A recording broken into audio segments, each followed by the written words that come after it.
Okay, we don't tell you to do that. In the kingdom, when we're in power, those are the laws of the Most High, and it's legal to do.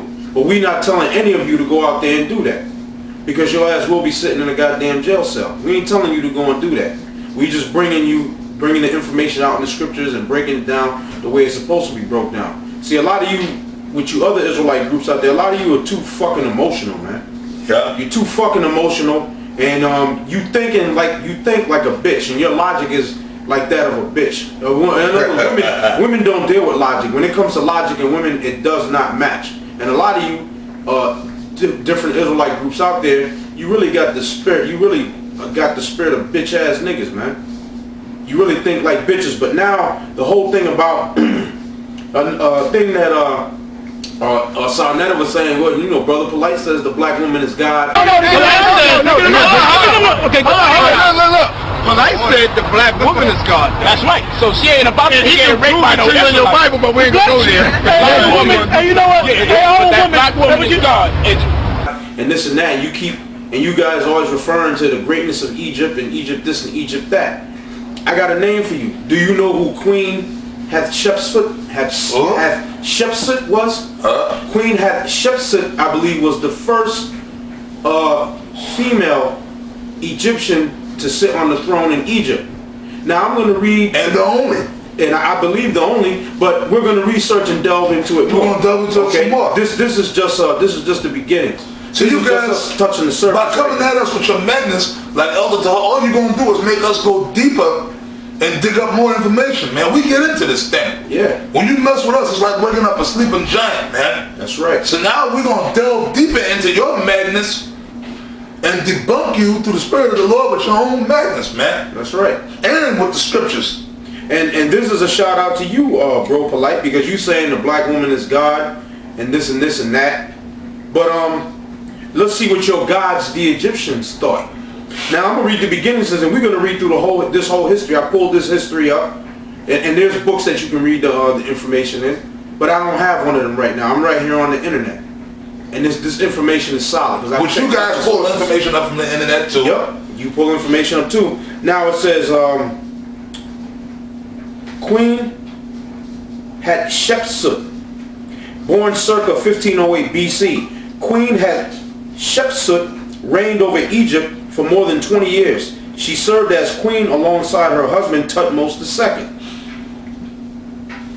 But after his death, claimed the role of pharaoh while acting as regent to her nephew Thutmose III.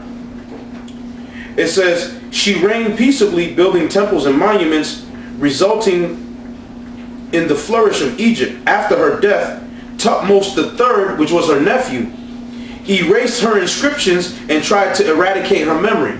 Now why would he do that? Now wait a minute, I thought the black woman's supposed to be God. If the Egyptians basically put their woman up as God, because you guys are always talking about ancient Egypt and this and that, well, it says here that her nephew Thutmose III, after she died, that Thutmose III erased her inscriptions and tried to eradicate her whole memory from ancient Egypt. So I thought the woman was number one. Now your gods, the Egyptians, it didn't look like they felt that way about this woman, Queen Hatshepsut. Now look, I'm gonna read on about her life. Early life. The only child born to the Egyptian king Thutmose I. Thutmose I was Queen Hatshepsut's father. Egyptian king Thutmose I, by his principal wife and queen, Ahmose Hatshepsut, was expected to be queen after the death of her father.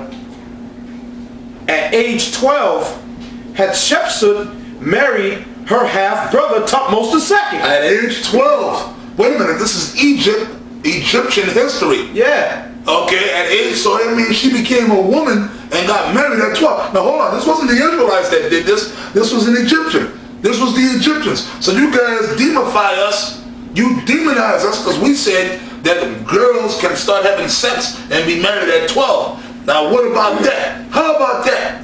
This is the Egyptians, your great Egyptian so-called ancestors that you guys say that you come from. So now what? Well, they actually Sarnetta said he's not an Egyptian. That's why I said I'm going to walk with y'all to find out what's y'all disposition. Now, we're going to go further, and we're going to ask if you could read Deuteronomy 23:7-8 one more time, just so we can hear what's going on here. Thou shalt not appoint Edomite, for he is thy brother. Thou shalt not appoint Egyptian, because thou was a stranger in his land. Oh, right there. That one right there. Now, right there it says not to abhor the Egyptian. Because y'all was a stranger in his land. Right. Which means we allowed y'all to come into our house. We fed you. Was there too. Say, wait, I'm talking about the Egyptian. You ain't an Egyptian. No, I'm not an Egyptian. Let's go to the next verse. Let's go to the next verse. I'm sorry. And even Polite said that he's But not you guys uphold the philosophies of the Egyptians. So what about this, man? What about Queen Hatshepsut? Now I'm gonna read it again. You claim you're not, but you uphold the doctrines and the philosophies of Egypt. And you're trying to implement that bullshit on us that we should accept the Egyptians and love them. You know what? Fuck them. Straight up. Fuck them. I'll say it again for the third time. Fuck them. But I got a question. If you guys are not Egyptians, why do you uphold the Egyptian ways and the philosophies and the doctrines of ancient Egypt? Why do you glorify Egypt? And if you're not Egyptians, who are you? See, you guys are, first of all, how are you going to debate with somebody and you don't even know who you are? How can a man debate with another man or anybody and he doesn't even have knowledge of self? Okay. Now I'm going to read it again. After the death of her father was Tutmos I, by the way. And she got married at 12. Wait a minute, what's up with that? Yeah, what's up with that? You know what I'm saying? After the death of her father at age 12, Hatshepsut, if I'm pronouncing it right, I don't give a damn if I'm not, married her half-brother, Tutmos II. Wait a minute, her half-brother? Now, if my father has children with any other woman outside my mother, those are my full brothers and sisters because we come from the same seed. Now, if my mother has children with another man, as let's say my father passed and she has children with another man, the men children or the female children will be my half brother and half sister because we share the same mother. So she married her half brother Tutmos II. Her half brother at age 12 had Hatshepsut. So the Egyptians believed in that then. Yeah, there you go. You guys come against us, you demonized us because we said, according to the Bible, at 12 years old, a woman can have sex. We say when she gets her period, and it's usually around that time, 12 years old. Let's just give it a nice round number. Let's just say 12. Because that's primarily when that happens. What happens when a woman gets her first period? That means her body changes and she's able to give birth, which means she's ready. And she starts having those feelings of wanting to be sexually active. At 12, around that age. That's why we said what we said. We never said that right now in this time in this kingdom America for brothers to go out having sex with 12-year-old girls. It's not logical. You do that right now in this society that we live in, the so-called white man is going to put you in prison. And you're going to be listed as a sexual predator. But the fucking white man likes to pop 8- and 9-year-old little boys. That's right.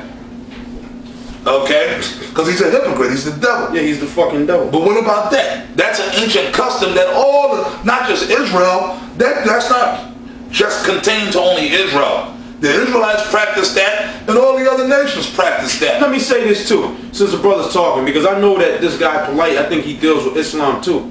From what I understand of the history of your Muhammad Osakabak Adik, whatever the hell you want to call this motherfucker Muhammad, from what I understand, So he had an 8-year-old wife. Polite, you confused. Yeah. You don't know if you are Egyptologist, Islam, you're just a confused nigga, man.